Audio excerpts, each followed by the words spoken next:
सलाम नमस्ते सत श्री अकाल। मैं हूं सैयद जी। आज आया हूं मैं एशिया के सबसे एजुकेटेड गांव में जो शहर में आ चुका है और ये एमयू कैंपस के बहुत करीब है। और आप जानते हैं कि इस गांव में 95% एजुकेटेड लोग रहते हैं, जिसमें से प्रोफेसर, डॉक्टर और एनआरआई हैं। और इस गांव का नाम लिम्का बुक ऑफ रिकॉर्ड में भी दर्ज है और कौन बनेगा करोड़पति में भी इसके बारे में पूछा गया था कि एशिया का सबसे एजुकेटेड गांव कौन सा है। आइए चलते हैं अमीन प्रधान जी के पास।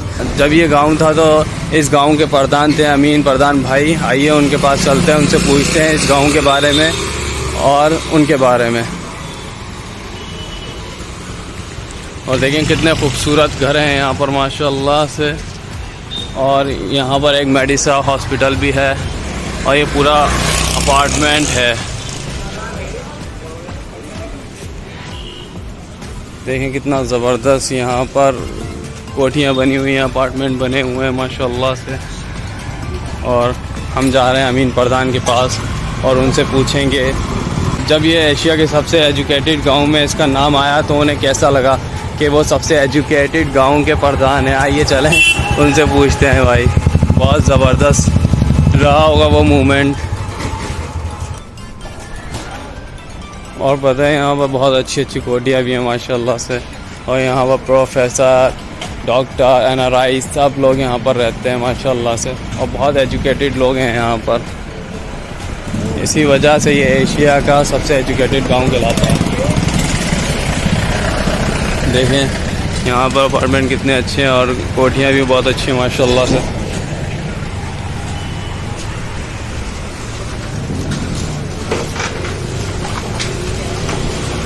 बस थोड़ी देर में हम अमीन प्रधान भाई के घर पर पहुंच जाएंगे और उनसे बात करेंगे इस गांव के बारे में। और मेरा घर ज़्यादा दूर नहीं है इस गांव से, बहुत पास है। अब तो माशाल्लाह से ये शहर में आ चुका है। देखें कितनी अच्छे बिल्डिंग्स बनी हुई हैं यहाँ पर, ज़बरदस्त।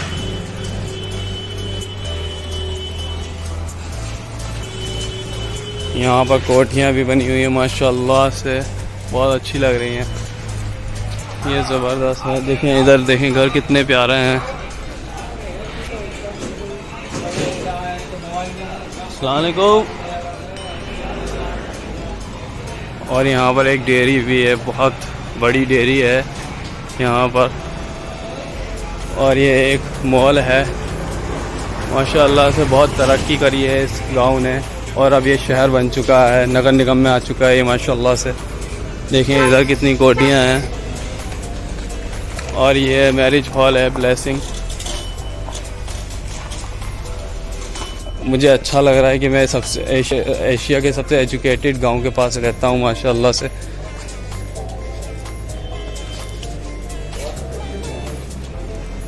आए चलते हैं।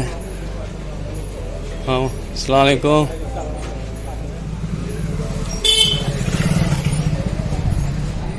कूलिंग बहुत अच्छी है माशाल्लाह से, बहुत ज़बरदस्त, क्योंकि यहाँ पर बहुत एजुकेटेड लोग रहते हैं। अस्सलाम वालेकुम। इस वजह से यहाँ की स्कूलिंग भी अच्छी है, यहाँ के लोग भी अच्छे हैं माशाल्लाह।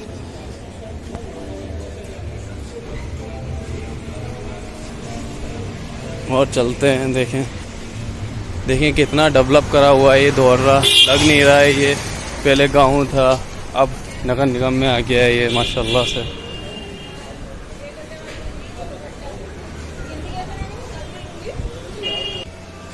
अमीन प्रधान भाई के घर पहुंचने वाले हैं और उनसे पूछेंगे इस दोहरा के बारे में, ये एजुकेटेड गांव कैसे बना और उनको कैसा लगा कि जब ये एजुकेटेड गांव बना तो वो प्रधान थे, जब मतलब उनको फीलिंग क्या आती है उनकी पूछते हैं।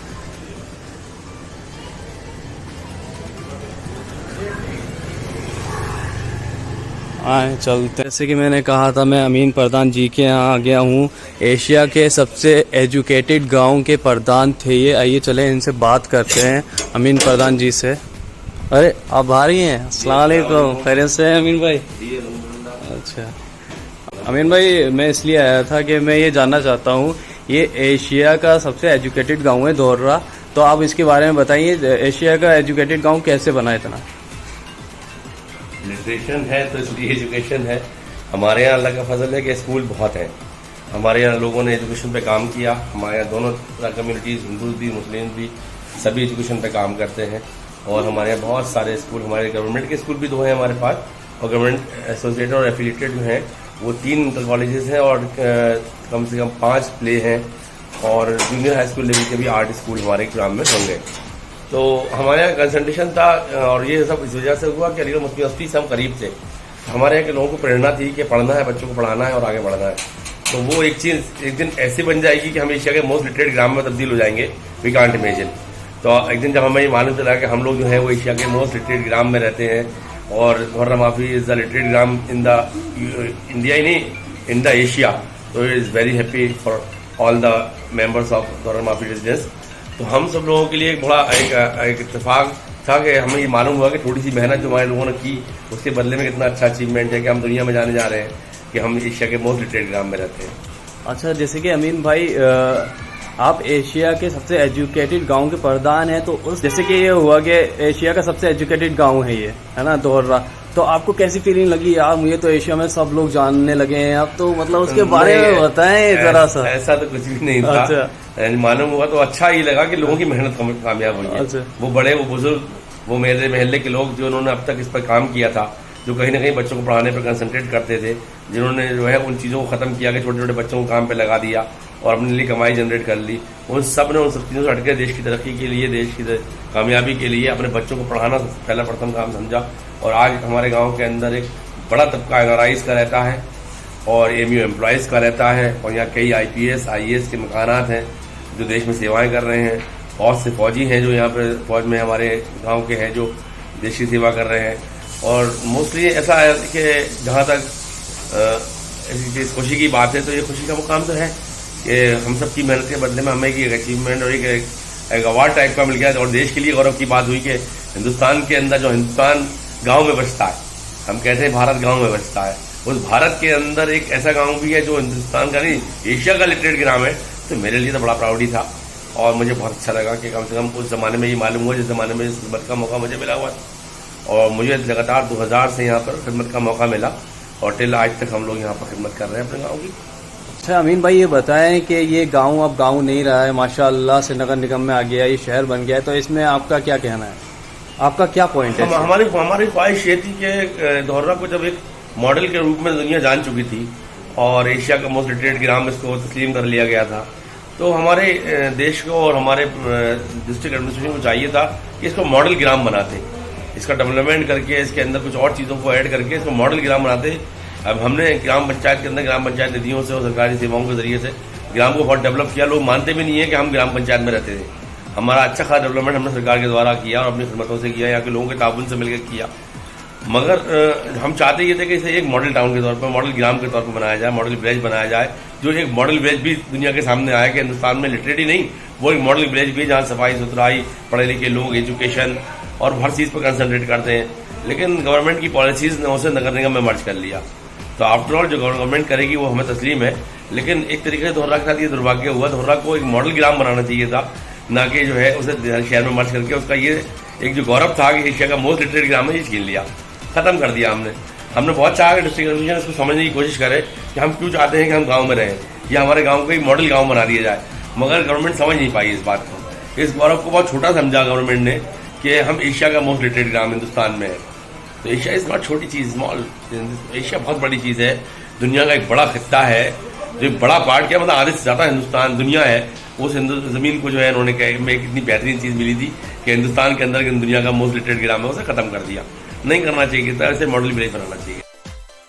18 अप्रैल से इन लोगों ने नगर निगम में जो 19 गांव हमारे पूरे सराउंडिंग के मर्ज किए, उनमें धोर्रा माफी भी नगर निगम का पार्ट बन गया।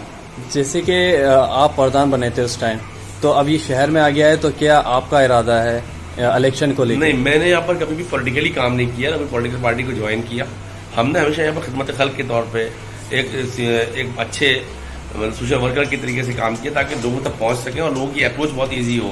तो अल्हम्दुलिल्लाह मैं कामयाब रहा कि मेरे गांव के लोगों के लिए मैं इतना ईजी हूँ कि मुझे कहीं भी पकड़ लेते हैं, कहीं भी आ जाते हैं, कभी भी जगा लेते हैं, कभी भी काम कर लेते हैं। वो अलग बात है कि आज लिहाज भी करते हैं इस बात का कि रात में कहीं ना कहीं मेडिकल में फंसा होगा, किसी काम से गया होगा, तो अक्सर मॉर्निंग में नहा करके थोड़ा और लेट आते हैं कि होता है भी आके सोए होंगे तो थोड़ी देर जाके अपना काम कर लेंगे। ये इसलिए हुआ कि 22 साल लगातार काम करने के बाद, खिदमत करने के बाद में लोगों ने मुझे जान लिया कि ये ऐसा बंदा है हमारे लिए हाजिर, थोड़ा इसको भी जो है रिलैक्स दिया जाए कि इस सेंस में इसको लेके चला जाए कि जब कभी भी हमें कोई काम हो तो हम इस हिसाब से भी देखें कि उसके पास भी टाइम हो, वो उठा हुआ बैठा हुआ हो या कॉल करें तो फ़ोन उठ जाए।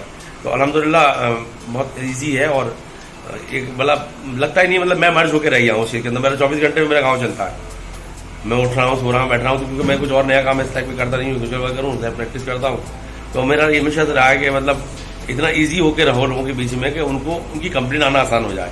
ये नहीं कि आप लग्जरी हो गए, बड़े हो गए, या आपने घर के बाहर जो है चौपाल सी लगा डाली तो आदमी वक्त के हिसाब से आ रहा है, वक्त के हिसाब से आ रहा है। हमने 24 आवर्स मत की, जब जो जिस वक्त आया नॉक किया हाजिर है।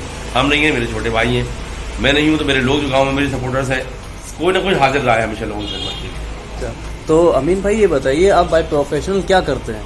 मैं BMS MD हूँ। अच्छा। हाँ, मैं डॉक्टर हूँ, मैं प्रैक्टिस। अरे आप डॉक्टर हैं? हाँ, मुझे तो पता ही नहीं था कि आप डॉक्टर हैं। हाँ, अच्छा, माशाल्लाह माशाल्लाह। प्रैक्टिस भी मेरी अपनी है और सोशल NGOs के साथ में एसोसिएशन है, कुछ ग्रुप बने हुए हैं जो पर्सनली खुद ही अपने लेवल पर अपने खिदमतें करते हैं। वो किसी से कलेक्शन नहीं करते, गवर्नमेंट की कोई एड नहीं लेते। उन संस्थाओं के साथ में मेरा मर्जर है, मैं उनके साथ में मेडिकल कैंप्स वगैरह के अंदर हमेशा भागीदारी करता हूं। मतलब ये मैं समझ लूँ, एशिया का जो सबसे एजुकेटेड गांव है, जो उनका प्रधान था वो भी बहुत एजुकेटेड है, एज अ डॉक्टर वर्क कर रहे हैं माशाल्लाह से। अल्लाह आपको सलामत रखे। और मैं ये कहना चाहता हूँ, आपको पूरी दुनिया देख रही है इस टाइम, तो क्या आप बच्चों के लिए, एजुकेशन के लिए कुछ ऐसा मैसेज देना चाहेंगे बच्चों के लिए जिससे बच्चों को फायदा हो, पूरी दुनिया के बच्चों के लिए कोई ऐसा मैसेज? हमारे नजरिए ने कहा था अल्लाह वाला इंसान हमारा जा रहा हूँ, अगर आप पढ़ोगे नहीं तो बढ़ोगे नहीं। वही हमारे प्रधानमंत्री कह रहे हैं, वैसे पढ़ो और बढ़ो। हम ये चाहते हैं कि बच्चों को पढ़ाओ, दुनिया के साथ मिलकर चलना है, देश की छोटी मोटी बातों को अवॉइड करना है, हमें दुनिया से मुकाबला करना है, ना कि देश के अंदर छोटी मोटी चीज़ों को लेकर जो आजकल हमारे यहाँ रहती हैं, इन पर गौर करके अपने आप को घर में बिठा लेना है। बच्चों को पढ़ाना है और आसमान पे जाना है।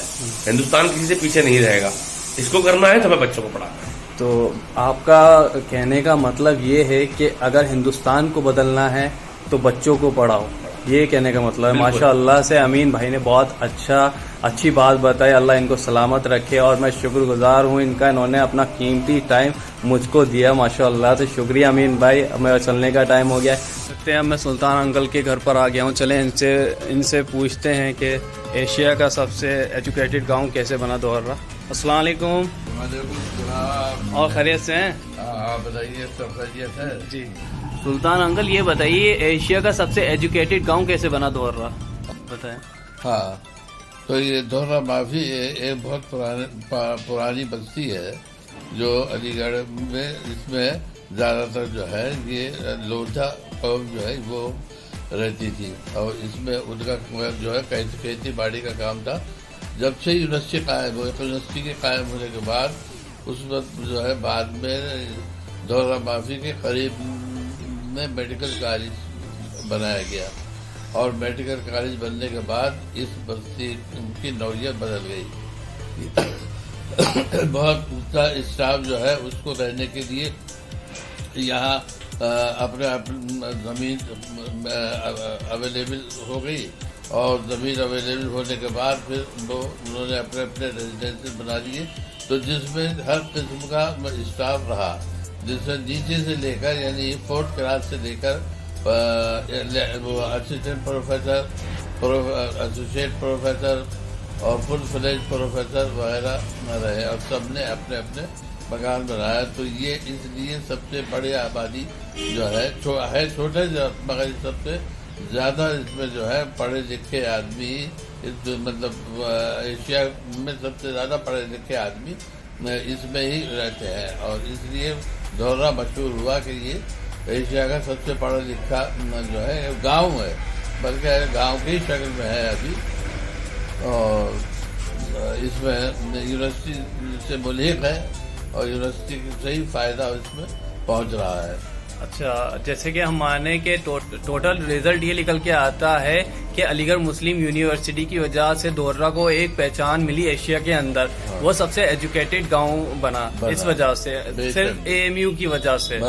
तो जैसे कि आप सुन रहे थे सुल्तान अंकल को, ये बहुत करीबी है हमारे पापा के बहुत करीबी थे माशाल्लाह से। अल्लाह इन्हें सलामत रखे। आप ठीक है, आपका बहुत बहुत शुक्रिया, आपने हमें बहुत कीमती टाइम दिया। बहुत बहुत शुक्रिया आपका कि आपने जो है ये बहुत बड़ा काम किया है, इसका बहुत बड़ा असर पड़ेगा आगे। अच्छा, जैसे कि आपको पता है मैं एशिया के सबसे एजुकेटेड गांव में आया हुआ हूं। यहाँ पर एक भाई खड़े हैं और उनसे पूछते हैं इस गांव के बारे में। भाई ज़रा इस गांव के बारे में बताएं, पहले अपना नाम बताएं और क्या करते हैं, और फिर इस गांव के बारे में बताएं। मेरा नाम शादाब जैदी है, मैं कंस्ट्रक्शन वर्क करता हूँ।